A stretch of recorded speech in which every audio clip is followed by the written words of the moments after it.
He was born to be a king, yet the very fact of his birth became the beginning of a nightmare for all of Spain. From his very first cry, the world understood something was wrong with this child. In his blood, the branches of one dynasty were tangled too closely, and instead of inheriting the strength of his ancestors, he carried only their shadows. He was not a ruler in the making, but a living reminder that even crowns cannot deceive nature. He was the heir whose veins ran with poisoned blood, a child whose body and mind seemed, from the start, to betray the very idea of monarchy. His mother, 17-year-old Maria of Mantua, paid with her life to bring him into the world, leaving him an orphan within days. His father, the cold and distant Philip, felt no affection and no pity, too consumed by power to care for his son. The infant, who was meant to embody Spain's future, was left alone in a world where no one wanted his cries, nor even his presence. The boy's body carried the curse of his bloodline from the very beginning. One leg was shorter than the other, his shoulders uneven, his chest sunken, his breathing heavy. Portraits commissioned at court hid his deformities. Artists straightened his posture, softened his face, painted in a majesty that reality never provided. But those who saw him in person described not a prince to admire, but a figure who inspired pity and unease.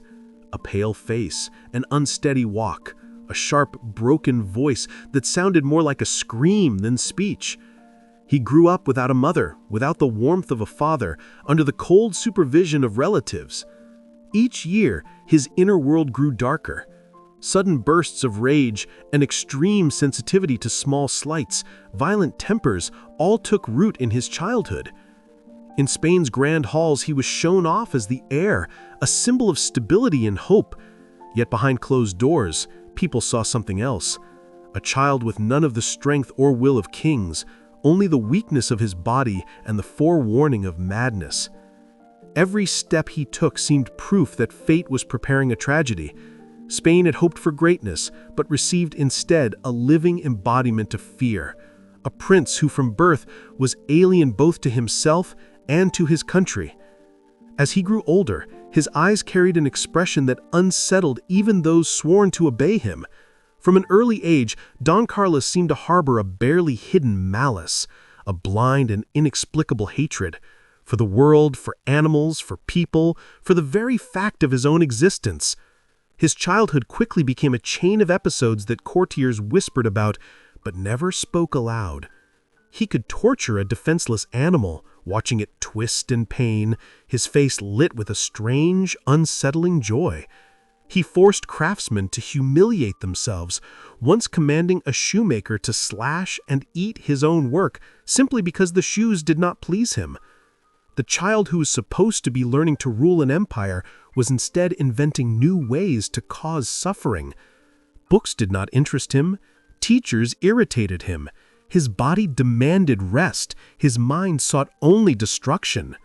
Observers noted his greed at the table, eating without restraint, but never showing the slightest will to develop his mind or body. One Venetian observer wrote, "He does not wish to study, nor to exercise. His only joy is in harming others." To Europe, it was already a verdict. Spain's heir was not merely weak, he was dangerous. And yet the role of heir required public rituals. In 1560, during the ceremony of allegiance, he staged a scandal. He refused to let Spain's nobles touch his hand. Every gesture was an insult, every glance a challenge. His father, Philip II, was forced to compel his son by force to accept the ritual. For the Spanish court, it was humiliation. For the king himself, it was a grim warning of catastrophe to come. Don Carlos knew no limits. His arrogance grew alongside his uncontrollable rages. Those around him whispered the question, what will happen when this boy becomes king? He could not be trusted with even a fragment of power. The idea of naming him ruler of the Netherlands quickly collapsed. Everyone understood he would plunge the land into chaos. And yet hope lingered. Perhaps with time, with education, he would change. But fate had other plans. A single accident would not cure his madness, but drive it to the very edge. Ahead lay to fall from a staircase, and a brush with the border between life and death. April 1562. Evening in the university quarters of Alcalá de Henares. The prince hurries toward a maid when his foot slips on a step. The fall seems ordinary, but at the bottom a locked door awaits. His head strikes with a dull crack, and the corridors fall silent. The young heir lies motionless, as if already gone from this world. At first whispers claim he is still breathing. Soon come the convulsions, paralysis, fever. His skin turns yellow, his eyes roll back, his words break apart. Within weeks he falls into coma. Doctors gather around his bed, reaching for the brutal tools of 16th century medicine, desperate, archaic, almost medieval. They drain his body with endless bloodlettings. His skull is burned with poultices and scalding oils. Surgeons lean over him with iron instruments, ready to drill into his head to release the evil spirit of illness. One begins the trepanation, his skin cut open, the bone exposed, only to stop at the last moment. The skull appears intact, and the surgeon leaves the hole unfinished. It was no cure, only torture. His body weakened further with each attempt. Still, desperation drove them to the miraculous. To his chamber, they brought the relics of a saint, Friar Diego, dead a century before. His corpse, decayed yet untouched by time, was laid beside the prince. The sight was horrifying, yet the court clung to it, searching for a miracle. And soon, it seemed as though one had arrived. Carlos, once thought beyond saving, suddenly began to breathe more evenly. His pulse grew stronger, his eyes opened. He had returned from the brink of nothingness. Word spread across Spain and Europe, a saint had healed the heir. From that day, the name of Friar Diego passed into legend, and centuries later, a city in the New World would be named San Diego in his honor. But the miracle was an illusion. The prince stood on his feet again, but his mind was never the same. The illness left behind not peace, but a deeper rage, a sharper distortion. He was no longer just sick, he was dangerous. His outbursts became wild and unpredictable. One day, walking through the streets, a few drops of water splashed onto his head from a window above. His face twisted with fury. He ordered the house burned to the ground and everyone inside put to the sword. Only when told that a man was dying within, receiving his last rites, did Carlos relent. Yet in his eyes there was not a trace of regret. On another occasion, he rode his father's prize horse to exhaustion, forcing the animal to carry him until it collapsed and died.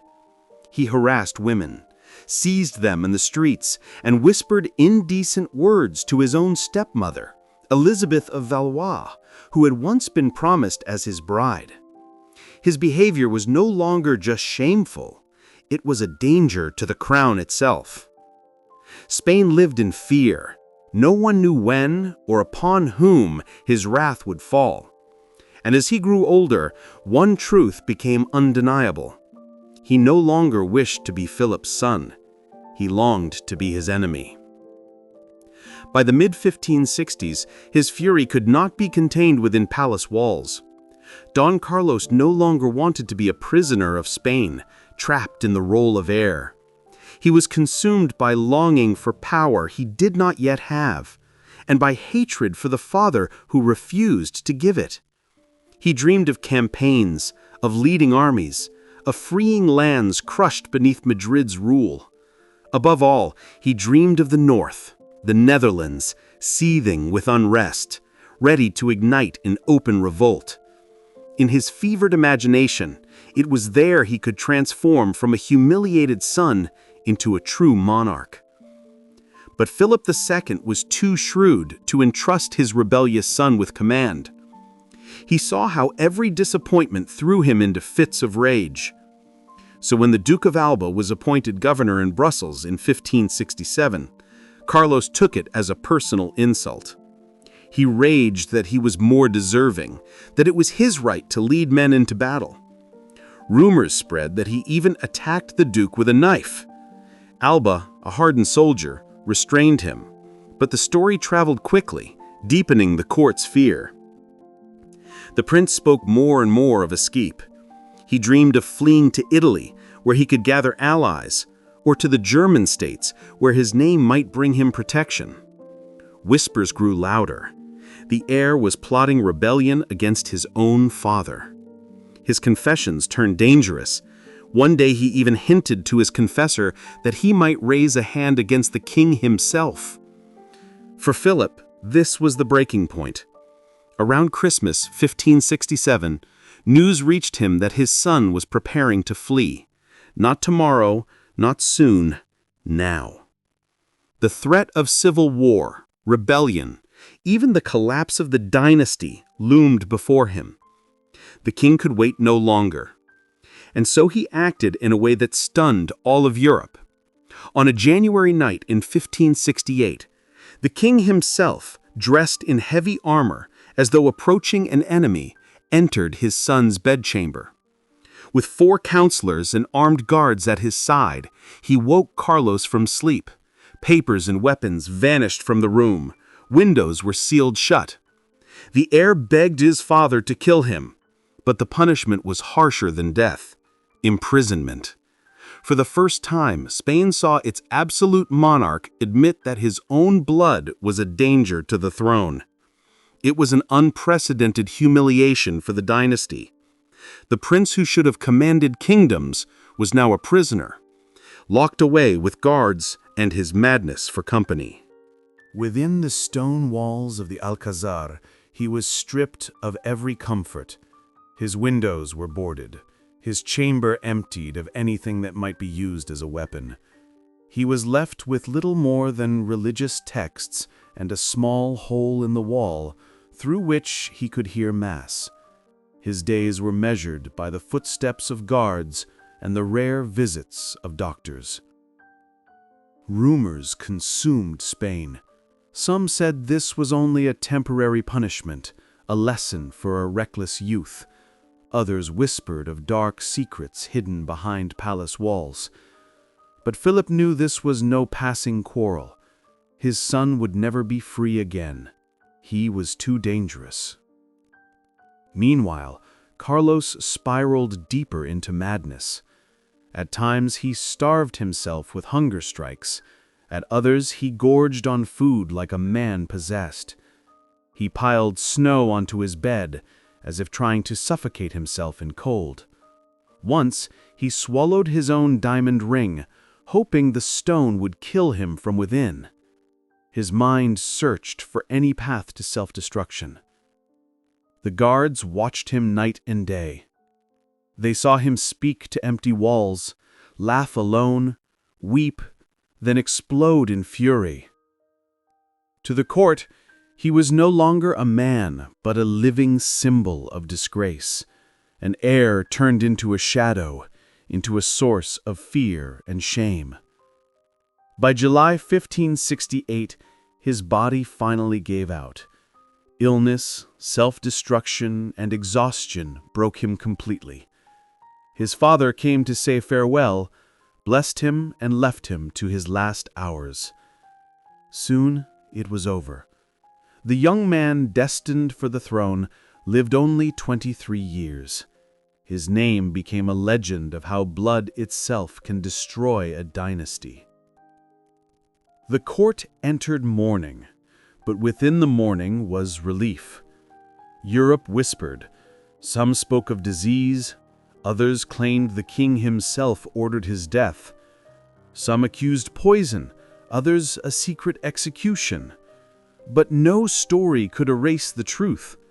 Don Carlos was too dangerous to be allowed to live. So ended the story of a man in whose veins every flaw of the Habsburg dynasty was revealed. His very existence stood as a warning. Even the greatest empires collapse from within when their foundation is blood, twisted and tangled to the point of madness. After the prince's death, Spain seemed to fall silent, but the silence was deceptive. In truth, the entire kingdom, from courtiers to common people, felt only emptiness. The heir was gone. Philip was left with only young daughters, too small to secure the throne. Rumors swept across Europe, and in every royal court the same thought was whispered with fear. The most powerful monarch of his age now faced his own helplessness. He had subdued his son, but at the cost of his greatest duty, the preservation of his dynasty. Elizabeth of Valois, the young queen who had been the object of Carlos's twisted obsession, soon died in childbirth. The court fell into mourning once again. And Philip, as if blind to the warning, took another dynastic step, marrying his own niece, Anna of Austria. The same inbreeding that had already brought tragedy with Carlos continued to poison Habsburg blood. Their children were born weak, and only one son, the future Philip III, survived to adulthood. But even he was seen across Europe not as strength, but as the continuation of decay, a sign of the dynasty's decline. Spain had lost its heir at the most dangerous moment, and the echo of that loss would haunt the kingdom for centuries. Yet the shadow of Don Carlos did not vanish. His story lived on, in whispers, in fears, in legends. Some painted him as a victim, imprisoned and starved at the command of a merciless father. Others saw him as a madman, too dangerous to be contained by anything but iron walls.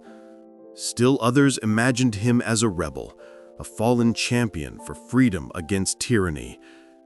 Europe embraced all these versions, and the name of Carlos became a myth, a symbol of destruction born from blood itself.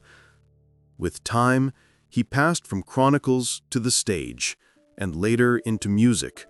Verdi composed his opera Don Carlos, where the prince's life was no longer history, but tragedy, woven with passion, betrayal, and pain. Thus a man who brought only chaos and life found immortality after death, not as a ruler, but as a haunting image, forever debated, forever feared. For Spain, he remained a lasting warning. Every name in a bloodline, every crossed generation carried its own risk. Don Carlos became living proof. When kings defy nature in the name of power, nature answers with ruin. His short life was more than a personal tragedy. It was the first sign of the fall of the Habsburgs, a dynasty that believed too deeply in the strength of its blood and realized too late that this very blood would seal its decline.